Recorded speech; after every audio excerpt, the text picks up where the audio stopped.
Kadang-kadang aku akan bawa aku punya phone toggle macam ni, tak ada casing sebab entahlah, rasa seronok bila pegang. Cuma masalahnya aku takut aku punya lens kamera ni cala tau. Sebabkan tu aku dapatkan satu kamera Armor daripada X1 yang ni. Senang je, pasang sendiri je. Kalau tak tahu nak pasang kan, dia ada bagi satu QR kat sini, korang boleh scan and korang boleh tengok cara-cara nak pasang. Yang aku baru dapatkan ni adalah untuk aku punya iPhone 15 dan jom unbox dan pasang. Kalau korang malas nak tengok video kat dalam ni kan, korang tengok je video aku pasang ni dan korang boleh belajar dan korang boleh sama-sama buat sama macam apa yang aku buat. Dia ada bagi ni, yang ni adalah untuk kita lap-lap. Dia ada bagi satu kain ni, yang ni kita gunakan untuk lap kita punya lens kamera, bersih-bersih, buangkan segala habuk.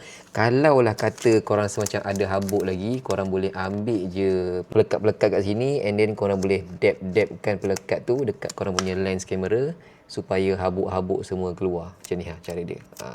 Dab-dabkan dia, tarik segala habuk yang ada dekat lens kamera. Dan ini adalah dia punya lens protector. Aku ambil ni warna yang macam cantik sikit lah.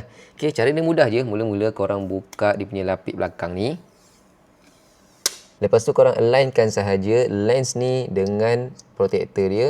Tekan sikit, bagi kuat. Lepas tu korang boleh ambil kain ni, lap-lap macam tu, tekan-tekan sikit.